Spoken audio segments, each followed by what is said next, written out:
conhece as doenças que podem ser transmitidas por alimentos?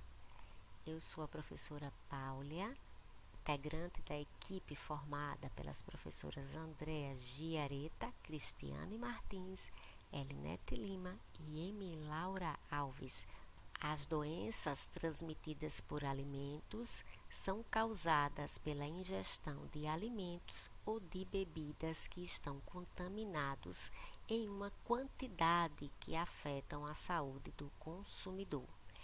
Elas também são conhecidas por doenças de origem alimentar ou doenças vinculadas por alimentos, ou simplesmente DTA. Normalmente, uma pequena quantidade de micro-organismo não é capaz de causar uma doença, porque nós temos um sistema de defesa que vai barrar a atuação dessas bactérias, desses micro-organismos de uma forma em geral. Porém, temos exceção. A Shigella, em uma pequena quantidade, é capaz de desenvolver uma doença chamada de shigelose. Mas quais as causas das doenças transmitidas por alimentos? Toxinas, vírus, parasitas como os vermes, fungos, encontrados, por exemplo, no amendoim, bactérias patogênicas que podem ser encontradas em carnes, em leites, em vegetais e até mesmo produtos químicos que podem estar presentes nos alimentos por meio dos agrotóxicos ou pesticidas utilizados durante a produção. As principais causas das DTAs estão relacionadas à falta de higiene pessoal, como mãos sujas, exposição inadequada do alimento, contaminação cruzada, a utilização de utensílios contaminados ou o não respeito ao binômio tempo e temperatura durante o cozimento dos alimentos. As DTAs atingem o nosso sistema digestório e os sintomas mais frequentes são vômitos, dores de barriga, febre e diarreia.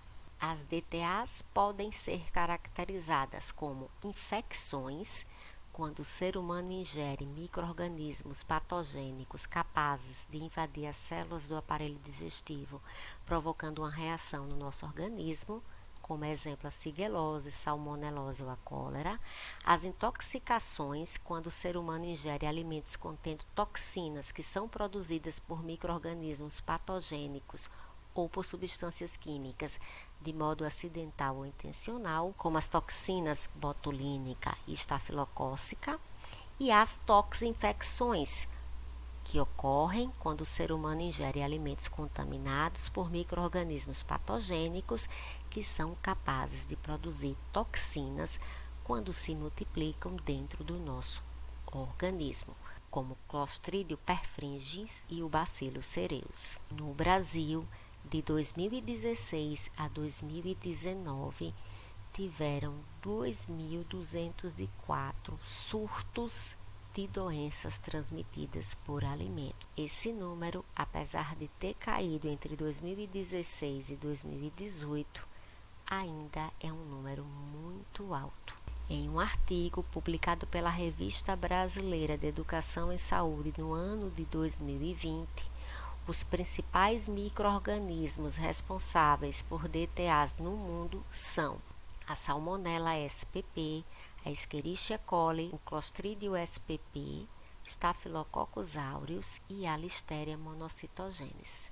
No Brasil, de acordo com o Ministério da Saúde, os principais micro-organismos responsáveis pelas DTA são a Escherichia coli, que responde por 35,7% dos casos, a Salmonella spp, com a participação de 14,9% dos surtos, o Staphylococcus aureus com 11,5%, o Bacillus cereus com 7,4%, e aqui no Brasil ocorre uma peculiaridade. Há também casos de DTAs envolvendo vírus, como o norovírus, o rotavírus e a hepatite A, que são doenças relacionadas pela contaminação da água ou pelo consumo de frutos do mar contaminados. Mas também temos contaminações que são causadas pelo grupo dos clostrídeos, que correspondem a aproximadamente 5%. A Escherichia coli é uma bactéria anaeróbica facultativa. Isso quer dizer que ela se desenvolve na presença do oxigênio ou não. Ela se instala no trato gastrointestinal e é um indicativo de contaminação fecal. Pode ser encontrada em alimentos como carnes, leites, ovos ou frutas desidratadas. A Salmonella spp também é um anaeróbico facultativo que se aloja no trato gastrointestinal de aves e mamíferos. Pode ser encontrada em alimentos como frango ou ovos. O Staphylococcus aureus é um micro-organismo que é aeróbico ou anaeróbico facultativo e pode ser encontrado em pele, fossas nasais ou axilas. Os alimentos em que ocorre contaminação por Staphylococcus aureus são a carne, o leite e o queijo. Esse micro-organismo ele consegue resistir às altas temperaturas, o que requer uma maior atenção no seu combate. O norovírus, o rotavírus e a hepatite A podem ser encontrados em água contaminada, fezes ou frutos do mar. Já o bacilo cereus, que é um anaeróbico facultativo, ele pode ser encontrado em solo, produtos agrícolas ou de origem animal, como no leite, na água ou em carnes.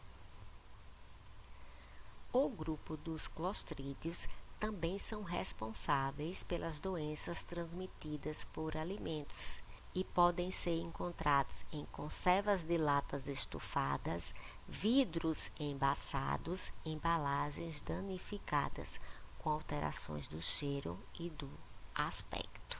Os fungos Aspergillus spp e Penicillium spp foram responsáveis por aproximadamente 600 mil casos de asma severa no Brasil em 2017. Esses fungos liberam toxinas, micotoxinas e geralmente são encontrados em produtos agrícolas, como o milho, o amendoim ou o leite. E por último, nós temos a Listeria monocytogenes, que é um anaeróbico facultativo responsável por aborto espontâneo em mulheres grávidas, que pode ser encontrado na carne ou no leite. Mas como podemos prevenir as DTAs? Segundo o pesquisador Enio Silva Júnior, as DTAs podem ser evitadas por meio da adoção de medidas de higiene, seja de higiene pessoal, de equipamentos de móveis e de utensílios e do ambiente. Uma outra medida é por meio da destruição de micro-organismos usando solução clorada ou calor, de preferência acima de 74 graus Celsius. Ou ainda impedindo que os micro-organismos se multipliquem, mantendo os alimentos perecíveis frios, abaixo de 5 graus Celsius, ou quentes, acima de 60 graus Celsius, evitando a famosa zona do perigo. Mas também temos outras medidas de prevenção indicadas por outros pesquisadores, como a adoção de práticas de higiene durante a produção de alimentos, políticas que valorizem a saúde pública, como o tratamento de esgoto e de água, educação sanitária, como, por exemplo, a importância da separação do lixo, da construção de aterros e do asseio pessoal, e a produção eficaz de alimentos seguros. E para isso, são adotadas as boas práticas de manipulação, que envolve procedimentos como a seleção de matérias-primas, ingredientes e embalagem, a prevenção de contaminação cruzada, a higienização das instalações, equipamentos e utensílios, a potabilidade da água e o cuidado no preparo dos alimentos. Agora é com vocês, façam o exercício, assista esse vídeo e leia o material complementar. Muito obrigada.